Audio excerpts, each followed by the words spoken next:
सत श्री अकाल, तुसीं वेख रहे हो न्यूज़ 18 पंजाब हरियाणा हिमाचल। मैं हां नवजोत कौर। तां बुलेटिन विच सब तो पहला गल करतारपुर साहिब कॉरीडोर दी। तां करतारपुर लांघे नूं अज पूरा 1 साल हो चुका है। प्रधानमंत्री मोदी ने लांघे दा उद्घाटन कीता सी। पिछले साल 9 नवंबर नूं इस दा उद्घाटन कीता गया सी और दहाकिया दे इंतजार तो बाद 8 किलोमीटर लंबा लांघा तैयार कीता गया सी। पहले 4 महीनों दे विच 63,000 श्रद्धालुओं वालों दर्शन दीदारे किए गए सी। कोरोना कारण पिछले 8 महीनों तो बंद पिया होया लांघा और संगत वालों लगातार लांघा खोलण दी मंग की जा रही है।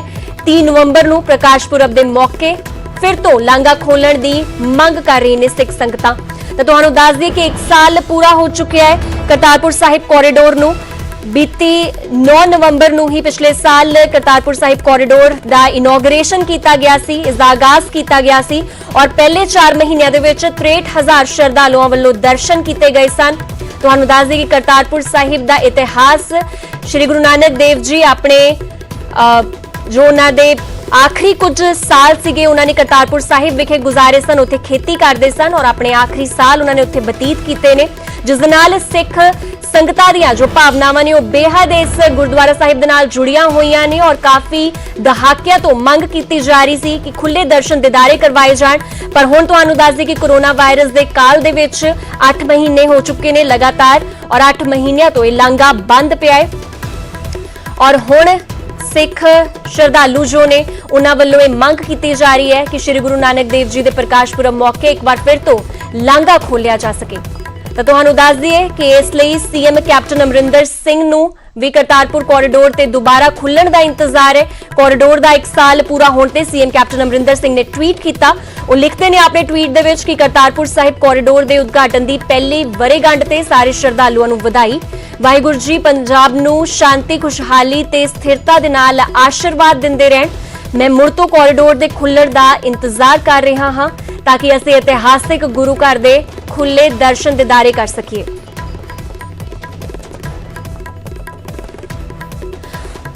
तो तुहानूं दस दें करतारपुर साहिब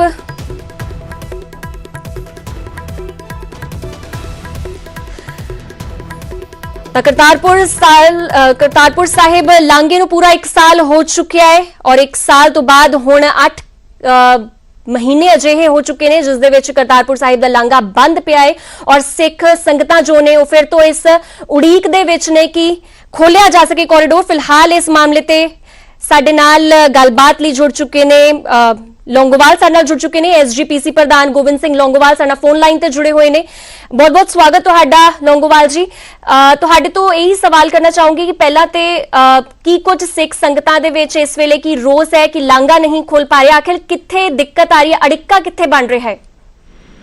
देखो गल है कि अज साल हो गया बड़ी संगतां दी आस्था दे नाल जिहड़े 70 साल तो अरदासां करदे सी गुरु नानक देव जी ने पूरीआं होईयां जी ते ओह लांघा खुलिया। दोने सरकारां दे सी धन्नवादी भी होए भी दोने बैठ के एक बहुत वधिया सिखां दी भावना दी इन्हां ने कदर कीती है। लेकिन 1 साल हो गया कोरोना वायरस करके ये लांघा बंद हो गया सी जी ते हुण देखो सारे धार्मिक स्थानां दे जिहड़े दरवाजे खुल चुके ने, संगतां दर्शन करने वास्ते जा रही ने, खोल दिते ने सारे धार्मिक स्थान। इस तो इलावा मॉल भी खोल दिते, सिनेमे भी खोल दिते। लेकिन असीं बार बार भारत सरकार तो मंग करते आ रहे हैं कि जिहड़ा करतारपुर दा लांघा है वो खोलिया जाए। सिखां दी बड़ी तांग कर रहे ने, सानू भी आ रहे ने कदों खुलूगा जी। इस करके असीं तां चिट्ठी भी पिछे लिखी सी ते हुण भी बार बार भारत सरकार नूं बेनती करदे आ, जदों कि पाकिस्तान ने लांघा खोल दिता है लेकिन भारत सरकार ने अजे तक नहीं खोलिया। ते इस करके अज करदे आ भारत सरकार नूं तुरंत जिहड़ा इह लांघा खोल देना चाहिए ताकि सारियां नानक नाम ली संगतां खुले तौर पर दर्शन दीदारे उस पावन धरती श्री करतारपुर साहिब दी उत्थों दे दर्शन कर सकन जी। लौंगोवाल साहब की लगता है कि हर जगह हर तरह की ओपनिंग हो चुकी है, कोरोना वायरस भी हुण कह नहीं सकते कि कोरोना वायरस के करके बंद है क्योंकि फ्लाइट्स भी चलन के आसार हुण शुरू होने लगे ने, एमरजेंसी फ्लाइट्स जिहड़ियां ने वो भी चल रही ने, मॉल्स खुल चुके हैं, हर जगह ओपनिंग हो चुकी है। पर तुहानूं की लगता है कि किते ना किते की सियासत विच आ रही है, किते कोई पॉलिटिक्स विच प्ले की जा रही है क्योंकि बहुत आसा सीगियां श्रद्धालुओं नूं भी बहुत ज्यादा उन्हां दी भावनावां जुड़ियां होईयां ने। बिल्कुल देखो गल है कि जो कोई ਆਪਣੀਆਂ ਸਿਹਤ ਵਿਭਾਗ ਦੀਆਂ ਹਦਾਇਤਾਂ ਨੇ ਉਹਨਾਂ ਮੁਤਾਬਕ ਜਾਂ ਪੰਜਾਬ ਸਰਕਾਰ ਦੀਆਂ ਕੋਈ ਹਦਾਇਤਾਂ ਮੁਤਾਬਕ ਖੋਲ੍ਹ ਦੇਣਾ ਚਾਹੀਦਾ ਕਿ ਮਾਸਕ ਪਾਓ ਜਾਂ ਸੈਨੀਟਾਈਜ਼ਰ ਦੀ ਵਰਤੋਂ ਕਰੋ, ਜੋ ਵੀ ਹੈ ਉਹ ਕਰਕੇ ਇਹਦਾ ਲੰਘ ਦਾ ਤੁਰੰਤ ਜਿਹੜਾ ਖੋਲ੍ਹ ਦੇਣਾ ਚਾਹੀਦਾ ਜੀ। ਅਸੀਂ ਤਾਂ ਸਰਕਾਰ ਨੂੰ ਬੇਨਤੀ ਕਰਾਂਗੇ। शुक्रिया तुहाडा न्यूज़ 18 ते गलबात करन लई। ते तुहानू दस दईए कि फिलहाल करतारपुर साहिब लांघा खुले नू पूरा 1 साल हो चुके हैं। 1 साल दी इनॉग्रेशन इस बार मनाई जा रही है, पर तुहानू दस दईए कि 8 महीनों तो लगभग लांघा बंद पिया है और ज्यादातर कोरोना वायरस के केसेस तो बाद ही इसनू बंद कर दिता गया सी। और हुण तुहानू दस दईए कि फिलहाल सारियां ही सिख संगतां दे विच आस है कि छेती लांघे नू दोबारा खोलिया जा। करतारपुर कोरीडोर है, इन्हें एशिया खिते दे विच शांति स्थापित करने के लिए एक मील पत्थर साबित होना है और हो भी रहा सी, क्योंकि दोनों ही मुल्कों के, चाहे पाकिस्तान है चाहे हिंदुस्तान है, दोनों ही मुल्कों के जिहड़े लोग है वो अमन चाहते हैं। पर मैनूं लगता कि किते ना किते दोनों ही मुल्कों की जिहड़ी इंटरनल पॉलिटिक्स है वही जिहड़ा मामले नूं जिहड़ा है बिगाड़न दे लई जिहड़ा वो जदोजहदी कर रही है। ऐसा होना नहीं चाहिए कि जे दोनों ही मुल्क शांति स्थापित करना चाहते हैं, भारत भी शांति स्थापित करना चाहता है, हिंदुस्तान भी पाकिस्तान भी शांति चाहता है, तो उहदे लई करतारपुर कोरीडोर जिहड़ा हैगा ये बेहतर विकल्प है। तो इनू बंद किया, बेशक करोना महामारी कारण बंद किया गया सी, पाकिस्तान वाले पासे ये खोल दिता गया, लेकिन भारत सरकार ने अजे भी ये लांघा जिहड़ा वो खोलिया नहीं है। जबकि धार्मिक स्थान जिहड़े तकरीबन सारे ही भारत के अंदर खुल चुके हैं, तो किते ना किते हुण कोरीडोर नूं बंद रखण दा जिहड़ा है वो मतलब नहीं बनता है।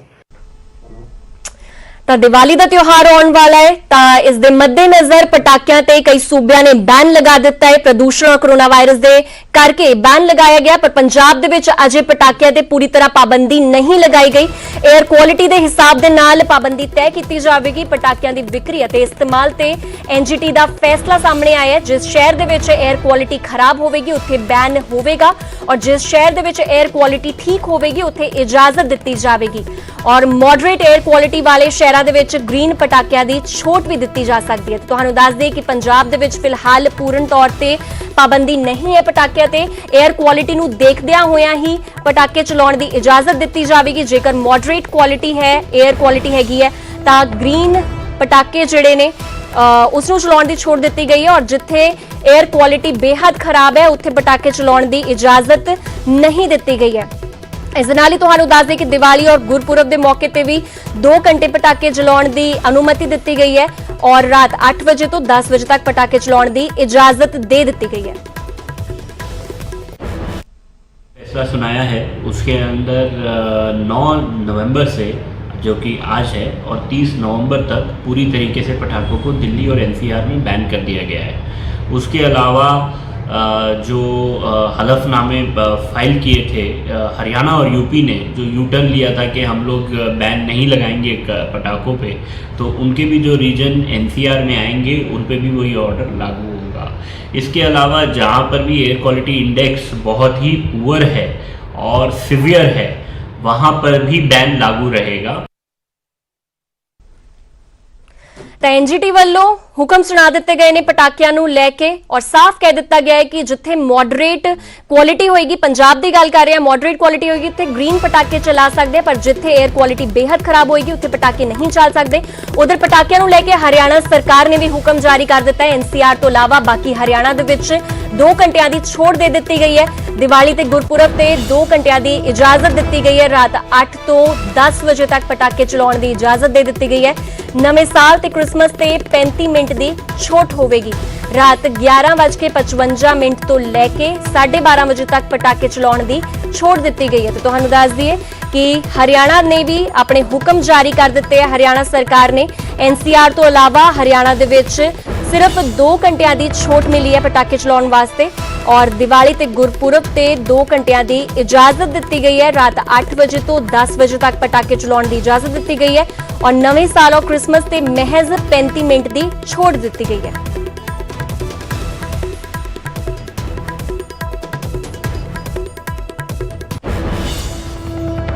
ਉਧਰ ਦਿੱਲੀ ਦੇ ਨਾਲ ਲੱਗਦੇ ਗੁਰੂਗ੍ਰਾਮ ਦੀ ਆਬੋ-ਹਵਾ 5ਵੇਂ ਦਿਨ ਵੀ ਜ਼ਹਿਰੀਲੀ ਬਣੀ ਹੋਈ ਹੈ। ਇੱਥੇ 에ਅਰ ਕੁਆਲਿਟੀ ਇੰਡੈਕਸ 500 ਦੇ ਕਰੀਬ ਹੈ, ਜਿਸ ਦੀ ਵਜ੍ਹਾ ਕਰਕੇ ਸਾਹ ਲੈਣ ਦੇ ਵਿੱਚ ਪਰੇਸ਼ਾਨੀ ਹੋ ਰਹੀ है।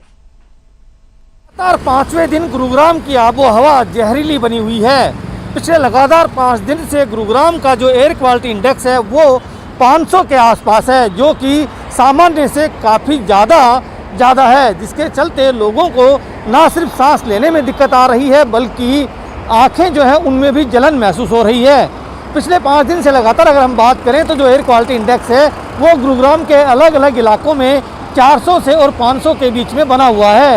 आज भी एयर क्वालिटी इंडेक्स गुरुग्राम का जो है वो कई इलाकों में 500 है तो कई इलाकों में 500 के पार है, यानी कि लगातार जो हवा है वो जहरीली होती जा रही है। सिर्फ अकेले गुरुग्राम की ही नहीं बल्कि गुरुग्राम के आसपास का जो भी एरिया है, चाहे वो दिल्ली एनसीआर का हिस्सा हो या फिर गुरुग्राम के आसपास पटौदी और फरूखनगर का इलाका ही क्यों ना हो, सभी जगह जो हवा है वो काफ़ी जहरीली हो चुकी है। हालांकि प्रशासन ने कई दिशा निर्देश जारी किए हैं और ख़ास तौर से लोगों से भी अपील की है कि सुबह जल्दी सैर के लिए ना निकलें, क्योंकि सुबह का जो वक्त है उस वक्त काफ़ी ज़्यादा स्मॉग होती है और ये सैर करने वाले लोगों को काफ़ी प्रभावित कर सकती है। ख़ास तौर से छोटे बच्चे और जिन्हें सांस लेने की बीमारी है उन्हें ज़्यादा दिक्कतों का सामना करना पड़ रहा है। हालांकि पटाखों को लेकर के भी कई गाइडलाइंस जो है प्रशासन ने जारी की हैं, ताकि आने वाले समय में त्यौहार के चलते अगर लोग पटाखे चलाएंगे तो जाहिर सी बात है कि पोल्यूशन ज़्यादा हो सकता है। तो उसके लेकर के भी जिला प्रशासन ने गाइडलाइंस जारी की हैं और साफ कहा है कि सिर्फ ग्रीन पटाखे ही चलाए जा सकते हैं। इसके अलावा जो प्रदूषित जो फैलाने वाले पटाखे हैं, प्रदूषण को फैलाने वाले हैं, उनके चलाने पर पाबंदी लगाई गई है। तो हम कह सकते हैं कि पिछले लगातार 5 दिन से जो आबो हवा है गुरुग्राम की वो काफ़ी जहरीली हो चुकी है और आज का जो एयर क्वालिटी इंडेक्स है वो भी 500 के पार है। इस वक्त सुबह के 11 बजे हैं और आप मेरे पीछे देख पाएंगे कि किस तरह से जो हवा है वो ख़राब हो चुकी है। पूरी जो आसमान है वो कहीं ना कहीं एक सफ़ेद चादर में तब्दील हो चुका है। कैमरामैन अशोक के साथ धर्मवीर शर्मा, न्यूज़ 18 गुरुग्राम। उधर दिवाली तो पहला ਵੱਖ-ਵੱਖ ਥਾਵਾਂ ਤੇ ਨਜਾਇਜ਼ ਪਟਾਕਿਆਂ ਨੂੰ ਜ਼ਬਤ ਕੀਤਾ ਜਾ ਰਿਹਾ ਹੈ ਔਰ ਇਸ ਦੌਰਾਨ ਹੀ ਅੰਮ੍ਰਿਤਸਰ ਪ੍ਰਸ਼ਾਸਨ ਵੀ ਹਰਕਤ ਦੇ ਵਿੱਚ ਆਇਆ। ਜੰਡਿਆਲਾ ਗੁਰੂ ਦੇ ਵਿੱਚ ਨਜਾਇਜ਼ ਪਟਾਕਾ ਫੈਕਟਰੀ ਦਾ ਪਰਦਾਫਾਸ਼ ਕੀਤਾ ਗਿਆ ਹੈ। ਰਿਹਾਇਸ਼ੀ ਇਲਾਕੇ ਦੇ ਵਿੱਚ ਬਣਾਏ ਜਾ ਰਹੇ ਸਨ ਪਟਾਕੇ ਔਰ ਫੈਕਟਰੀ ਮਾਲਕ ਮੌਕੇ ਤੋਂ ਭੱਜਣ ਦੇ ਵਿੱਚ ਕਾਮਯਾਬ ਰਿਹਾ। ਪਟਾਕਿਆਂ ਦੇ ਨਾਲ ਚਾਈਨੀਜ਼ ਡੋਰ ਵੀ ਬਰਾਮਦ ਹੋਈ ਹੈ ਤੇ ਤੁਹਾਨੂੰ ਦੱਸ ਦੇ ਕਿ ਵੱਖ-ਵੱਖ ਥਾਵਾਂ ਤੇ ਨਜਾਇਜ਼ ਤੌਰ ਤੇ ਪਟਾਕੇ ਬਣਾਉਣ ਦਾ ਜਿਹੜਾ ਸਿਲਸਿਲਾ ਹੈ ਉਹ ਰੁਕਣ ਦਾ ਨਾਂ ਨਹੀਂ ਲੈ ਰਿਹਾ ਔਰ ਇਸ ਨੂੰ ਵੇਖਦਿਆਂ ਹੋਇਆਂ ਹੀ ਜੰਡਿਆਲਾ ਦੇ ਵਿੱਚ ਵੀ ਪੁਲਿਸ ਦੀ ਰੇਡ ਹੋਈ ਹੈ ਔਰ ਜਿਸ ਦੌਰਾਨ ਰੇਡ ਹੋਈ ਉਸ ਤੋਂ ਬਾਅਦ ਜੋ ਫੈਕਟਰੀ ਮਾਲਕ ਸੀ ਉਹ ਮੌਕੇ ਤੋਂ ਫਰਾਰ ਹੋ ਗਿਆ। ਤੁਹਾਨੂੰ ਦੱਸ ਦਈਏ ਕਿ ਰਿਹਾਇਸ਼ੀ ਇਲਾਕੇ ਦੇ ਵਿੱਚ ਪਟਾਕੇ ਬਣਾਏ ਜਾ ਰਹੇ ਸਨ, ਯਾਨੀ ਕਿ ਕਿਸੇ ਵੀ ਤਰ੍ਹਾਂ ਦੀ ਅਣਸੁਖਾਵੀ ਘਟਨਾ ਕੋਈ ਵਾਪਰ ਸਕਦੀ ਸੀ ਔਰ ਜਿਸ ਤਰ੍ਹਾਂ ਇਹ ਪਟਾਕੇ ਪਏ ਸਨ ਕੋਈ ਵੀ ਘਟਨਾ ਅਣਸੁਖਾਵੀ ਘਟਨਾ ਨੂੰ ਇਹ ਸੱਦਾ ਸੀ। ਇਸ ਦੇ ਨਾਲ ਹੀ ਪਟਾਕਿਆਂ ਦੇ ਨਾਲ ਚਾਈਨੀਜ਼ ਡੋਰ ਵੀ ਬਰਾਮਦ ਹੋਈ ਹੈ।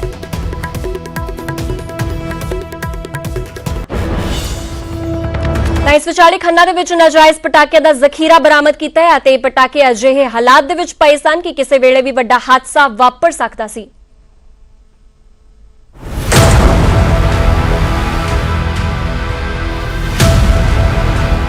चौदह तरीक ਨੂੰ ਦੀਵਾਲੀ ਤੇ ਉਸ ਤੋਂ ਪਹਿਲਾਂ ਸ਼ਰਾਰਤੀ ਅੰਸਰਾਂ ਵੱਲੋਂ ਮਾਹੌਲ ਖਰਾਬ ਕਰਨ ਦੀ ਕੋਸ਼ਿਸ਼ ਇਸ ਲਈ ਕਿਉਂਕਿ ਜੋ ਤਸਵੀਰਾਂ ਤੁਹਾਡੀ ਟੀਵੀ ਸਕਰੀਨ ਤੇ ਤੁਹਾਨੂੰ ਦਿਖ ਰਹੀਆਂ ਨੇ ਉਹ ਦੱਸ ਰਹੀਆਂ ਨੇ ਕਿ ਕੁਝ ਲੋਕਾਂ ਨੂੰ ਕਾਨੂੰਨ ਦਾ ਭੋਰਾ ਵੀ ਡਰ ਨਹੀਂ। ਥਾਂ ਤੇ ਪਈਆਂ ਪਟਾਕਿਆਂ ਨਾਲ ਭਰੀਆਂ ਪੇਟੀਆਂ ਪ੍ਰਸ਼ਾਸਨ ਦੀ ਮੁਸਤੈਦੀ ਦੀਆਂ ਕਿਵੇਂ ਅੱਗੇ ਦੱਸਦੇ ਹਾਂ। ਫਿਲਹਾਲ ਇਹ ਨਜ਼ਾਰਾ ਦੇਖੋ, ਕਿਤੇ ਬੰਬ ਤੇ ਕਿਤੇ ਫੁੱਲਝੜੀਆਂ ਦੇ ਡੱਬੇ, ਕਿਤੇ ਅਨਾਰ ਤੇ ਕਿਤੇ ਪਟਾਕੇ। ਦਰਅਸਲ ਇਹ ਨਜ਼ਾਰਾ ਹੈ ਇੱਕ ਕੋਇਲਾ ਗੋਦਾਮ ਦਾ। ਜੀ ਹਾਂ, ਤੁਸੀਂ ਸਹੀ ਸੁਣਿਆ, ਕੋਇਲੇ ਦਾ ਗੋਦਾਮ, ਜਿੱਥੇ ਲੱਕੜੀ ਨੂੰ ਸਾੜ ਕੇ ਕੋਇਲਾ ਬਣਾਇਆ ਜਾਂਦਾ ਹੈ। ਤੁਸੀਂ ਸੋਚ ਰਹੇ ਹੋਵੋਗੇ ਕਿ ਕੋਇਲਾ ਗੋਦਾਮ 'ਚ ਪਟਾਕਿਆਂ ਦਾ ਕੀ ਕੰਮ, ਪਰ ਜਿਸ ਨੂੰ ਲੋਕਾਂ ਦੀ ਜ਼ਿੰਦਗੀ ਨਾਲ ਭੋਰਾ ਵੀ ਸਰੋਕਾਰ ਨਹੀਂ, ਉਸ ਲਈ ਪਟਾਕੇ ਕੋਇਲਾ ਗੋਦਾਮ 'ਚ ਹੋਣ ਜਾਂ ਦੁਕਾਨ 'ਚ ਹੋਣ ਕੀ ਫਰਕ ਪੈਂਦਾ ਹੈ। ਖੰਨਾ ਪੁਲਿਸ ਨੂੰ ਸੂਹ ਮਿਲੀ ਇਸੇ ਗੋਦਾਮ 'ਚ ਟਰੱਕਾਂ ਦੇ ਟਰੱਕ ਭਰ ਕੇ ਪਟਾਕੇ ਸਟੋਰ ਕੀਤੇ ਗਏ ਨੇ। ਜਦੋਂ CIA ਦੀ ਟੀਮ ਮੌਕੇ ਦੇ ਉੱਤੇ ਪਹੁੰਚੀ ਤਾਂ ਵੇਖਿਆ ਕਿ ਇਹ ਤਾਂ ਕੋਇਲੇ ਦਾ ਗੋਦਾਮ ਹੈ, ਇੱਥੇ ਪਟਾਕੇ ਹੋ ਹੀ ਨਹੀਂ ਸਕਦੇ। ਪਰ ਸਰਚ ਦੇ ਦੌਰਾਨ ਇਸ ਥਾਂ ਤੇ ਜੋ ਪਟਾਕਿਆਂ ਦਾ ਜ਼ਖੀਰਾ ਬਰਾਮਦ ਹੋਇਆ ਉਸਨੇ ਪੁਲਿਸ ਵਾਲਿਆਂ ਦੇ ਹੋਸ਼ ਫਾਖਤਾ ਕਰ ਦਿੱਤੇ ਅਤੇ ਵੇਖਦੇ ਹੀ ਵੇਖਦੇ ਪੁਲਿਸ ਨੇ ਸਾਰੇ ਪਟਾਕੇ ਆਪਣੇ ਕਬਜ਼ੇ 'ਚ ਲੈ ਲਏ।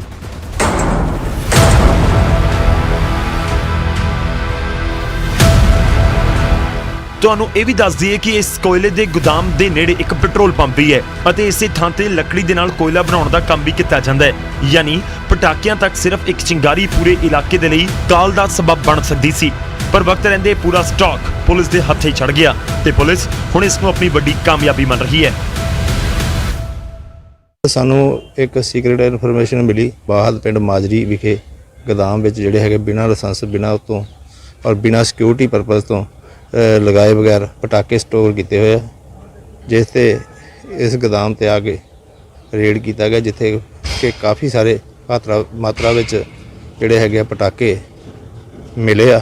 ਅਜੇ ਗਿਣਤੀ ਚੱਲ ਰਹੀ ਹੈ, FIR ਦਰਜ ਕਰਕੇ ਤਫਤੀਸ਼ ਅਮਲ ਵਿੱਚ ਲਿਆਂਦੀ ਜਾ ਰਹੀ ਹੈ।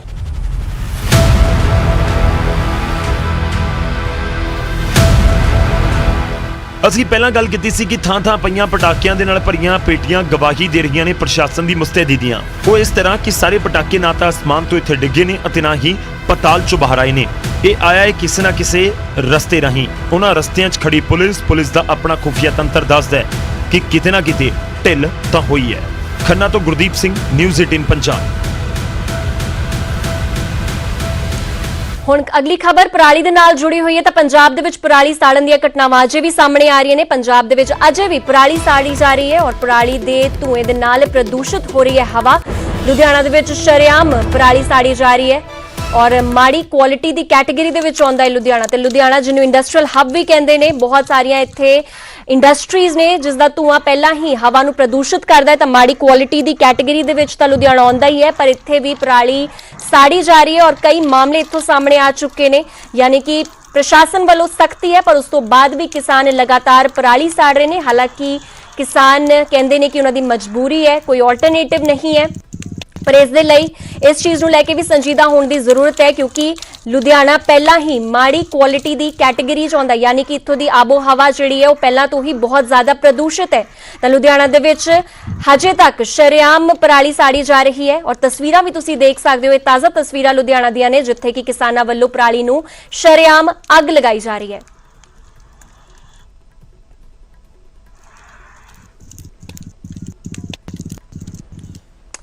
ਤਾਂ ਫਿਲਹਾਲ ਇਸ ਮਾਮਲੇ ਤੇ ਵਧੇਰੇ ਜਾਣਕਾਰੀ ਵਾਸਤੇ ਮੇਰੇ ਸਹਿਯੋਗੀ ਲੁਧਿਆਣਾ ਤੋਂ ਰੋਹਿਤ ਗੌੜ ਸਾਡੇ ਨਾਲ ਜੁੜ ਚੁੱਕੇ ਨੇ।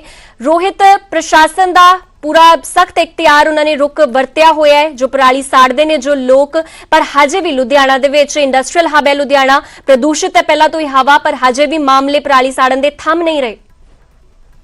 ਬਿਲਕੁਲ ਨਵਜੋਤ, ਇਹ 'ਚ ਦੋ ਰਾਏ ਨਹੀਂ ਹੈ ਕਿ ਲੁਧਿਆਣਾ ਸ਼ਹਿਰ ਦੇ ਵਿੱਚ ਸਭ ਤੋਂ ਜ਼ਿਆਦਾ ਆਬੋ ਹਵਾ ਜਿਹੜੀ ਹੈ ਪ੍ਰਦੂਸ਼ਿਤ ਹੋ ਚੁੱਕੀ ਹੈ, ਪਰ ਉਸ ਦੇ ਬਾਵਜੂਦ ਵੀ ਜਿਹੜੇ ਕਿਸਾਨ ਜਿਹੜੇ ਹੈਗੇ ਉਹ ਹਜੇ ਤੱਕ ਪਰਾਲੀ ਨੂੰ ਅੱਗ ਲਗਾ ਰਹੇ ਨੇ ਔਰ ਇੱਥੇ ਤੇ ਕਿ ਦੂਜੇ ਪਾਸੇ ਪਟਾਕਾ ਮਾਰਕੀਟ ਵੀ ਲਗਾ ਦਿੱਤੀ ਗਈ ਹੈ। ਮੈਂ ਇਸ ਲਈ ਲੁਧਿਆਣਾ ਮਲੇਰਕੋਟਲਾ ਰੋਡ ਤੇ ਮੌਜੂਦ ਹਾਂ ਔਰ ਪਰਾਲੀ ਨੂੰ ਅੱਗ ਲੱਗੀ ਹੋਈ ਮੈਂ ਤੁਹਾਨੂੰ ਤਸਵੀਰਾਂ ਵਿੱਚ ਦਿਖਾਉਣਾ ਚਾਹੂੰਗਾ। ਸਭ ਤੋਂ ਪਹਿਲਾਂ ਕਿ ਪਰਾਲੀ ਨੂੰ ਅੱਗ ਲੱਗੀ ਹੋਈ ਹੈ ਔਰ ਕਿਸਾਨ ਪੱਖੋਂ ਇਸ ਪਰਾਲੀ ਨੂੰ ਅੱਗ ਲਗਾਈ ਗਈ ਹੈ ਔਰ ਵੱਡੇ ਪੱਧਰ ਉੱਤੇ ਕਿਸਾਨ ਜਿਹੜਾ ਫਸਲ ਹੈਗੀ ਹੈ ਜਿਸ ਨੂੰ ਅੱਗ ਲਗਾਈ ਗਈ ਹੈ ਔਰ ਧੂਆਂ ਜਿਹੜਾ ਹੈਗਾ ਵਾ ਉਹ ਸਾਫ਼ ਤੁਸੀਂ ਦੇਖ ਸਕਦੇ ਹੋ ਕਿ ਧੂਏ ਦੇ ਜਿਹੜਾ ਹੈਗਾ ਕਰਕੇ ਹੀ ਜਿਹੜਾ ਪ੍ਰਦੂਸ਼ਣ ਹੈ ਸਭ ਤੋਂ ਜ਼ਿਆਦਾ ਫੈਲਦਾ ਵਾ ਔਰ ਇਸ ਧੂਏ ਦੇ ਕਰਕੇ ਹੀ ਜਿਹੜਾ ਵਾ ਆਬੋ ਹਵਾ ਖਰਾਬ ਹੁੰਦੀ ਹੈ। ਪਰ ਕਿਸਾਨ ਇਸ ਚੀਜ਼ ਨੂੰ ਹਜੇ ਸਮਝ ਨਹੀਂ ਰਹੇ ਨੇ। ਉਹਨਾਂ ਦਾ ਸਾਫ਼ ਤੌਰ ਤੇ ਕਹਿਣਾ ਵਾ ਕਿ ਪਰਾਲੀ ਨੂੰ ਅੱਗ ਲਗਾਉਣਾ ਉਹਨਾਂ ਦੀ ਮਜਬੂਰੀ ਹੈ ਕਿਉਂਕਿ ਉਹਨਾਂ ਨੂੰ ਪ੍ਰਸ਼ਾਸਨ ਪੱਖੋਂ ਹਜੇ ਤੱਕ ਕਿਸੇ ਵੀ ਤਰੀਕੇ ਦੇ ਕੋਈ ਵੀ ਜਿਹੜੇ ਸੰਦ ਹੁੰਦੇ ਨੇ, ਜਿਹੜੇ ਔਜ਼ਾਰ ਹੁੰਦੇ ਨੇ ਉਹ ਹਜੇ ਤੱਕ ਮੁਹੱਈਆ ਨਹੀਂ ਕਰਾਏ ਗਏ ਨੇ ਤੇ ਇਸ ਕਰਕੇ ਉਹਨਾਂ ਦੀ ਅੱਗ ਲਗਾਉਣਾ ਪਰਾਲੀ ਨੂੰ ਉਹਨਾਂ ਦੀ ਮਜਬੂਰੀ ਹੈ। ਪਰ ਦੂਜੇ ਪਾਸੇ ਜੇ ਅਗਰ ਗੱਲ ਕੀਤੀ ਜਾਵੇ ਤਾਂ ਪ੍ਰਸ਼ਾਸਨ ਕਹਿੰਦਾ ਵਾ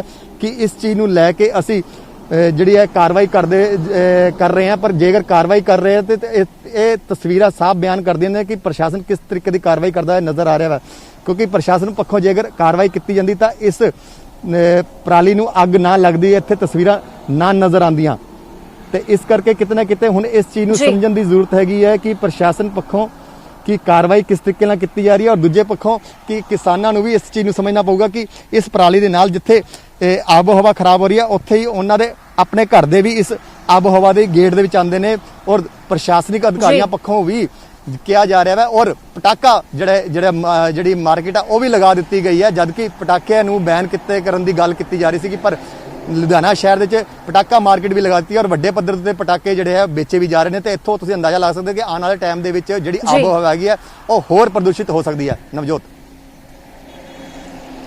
ਜੀ, ਤਾਂ ਰੋਹਿਤ, ਪ੍ਰਦੂਸ਼ਣ ਦੀ ਅਸੀਂ ਗੱਲ ਕਰ ਰਹੇ ਹਾਂ ਔਰ ਦੀਵਾਲੀ ਵੀ ਆਉਣ ਵਾਲੀ, ਤੁਸੀਂ ਕਹਿ ਰਹੇ ਹੋ ਪਟਾਕਾ ਮਾਰਕੀਟ ਵੀ ਸੱਜ ਚੁੱਕੀ ਹੈ। ਅਗਰ ਲੁਧਿਆਣਾ ਦੀ ਗੱਲ ਕੀਤੀ ਜਾਵੇ ਤੇ ਪ੍ਰਦੂਸ਼ਣ ਦਾ ਜਿਹੜਾ 에ਅਰ ਕੁਆਲਿਟੀ ਦਾ ਇੰਡੈਕਸ ਹੈ ਕਿੰਨਾ ਕੁ ਲੁਧਿਆਣਾ ਦੇ ਵਿੱਚ ਇਸ ਵੇਲੇ ਹੈਗਾ ਹੈ ਔਰ ਕਿੰਨਾ ਕੁ ਇੱਥੋਂ ਦੀ ਆਬੋ ਹਵਾ ਹਰ ਸਾਲ ਕਿੱਦਾਂ ਖਰਾਬ ਤੋਂ ਬਦਤਰ ਹੁੰਦੀ ਜਾ ਰਹੀ ਹੈ?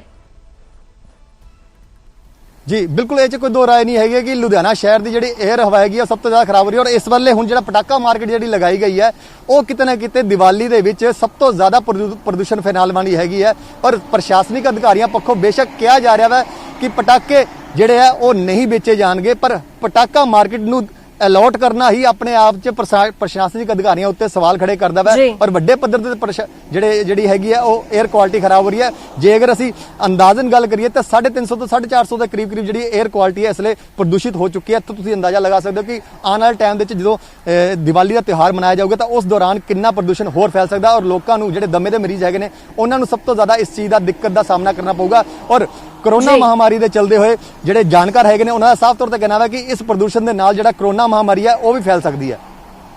ਨਵਜੋਤ ਜੀ ਸ਼ੁਕਰੀਆ ਰੋਹਿਤ ਇਸ ਖਬਰ ਤੇ ਪੂਰੀ ਜਾਣਕਾਰੀ ਵਾਸਤੇ। ਤੁਹਾਨੂੰ ਦੱਸ ਦੇ ਕਿ ਲਗਾਤਾਰ ਲੁਧਿਆਣਾ ਤੋਂ ਹਜੇ ਵੀ ਪਰਾਲੀ ਸਾੜਨ ਦੇ ਮਾਮਲੇ ਸਾਹਮਣੇ ਆ ਰਹੇ ਨੇ ਔਰ ਇਸ ਨੂੰ ਵੇਖਦਿਆਂ ਹੋਇਆਂ ਹਜੇ ਪ੍ਰਸ਼ਾਸਨ ਵੀ ਹਰਕਤ ਦੇ ਵਿੱਚ ਨਹੀਂ ਹੈ। ਹਾਲਾਂਕਿ ਅਲਰਟ ਜਿਹੜਾ ਹੈ ਉਹ ਵੱਖ-ਵੱਖ ਥਾਵਾਂ ਤੇ ਜ਼ਰੂਰ ਜਾਰੀ ਕਰ ਦਿੱਤਾ ਜਾਂਦਾ ਹੈ। ਇਸ ਦੇ ਨਾਲ ਹੀ ਕੋਰੋਨਾ ਵਾਇਰਸ ਤੋਂ ਪ੍ਰਭਾਵਿਤ ਜਿਹੜੇ ਲੋਕ ਹੁੰਦੇ ਨੇ ਜਿਨ੍ਹਾਂ ਨੂੰ ਸਾਹ ਲੈਣ ਦੇ ਵਿੱਚ ਤਕਲੀਫ ਆਉਂਦੀ ਹੈ ਉਹਨਾਂ ਵਾਸਤੇ ਵੀ ਅਜਿਹੀ ਆਬੋ ਹਵਾ ਸਹੀ ਨਹੀਂ ਹੁੰਦੀ।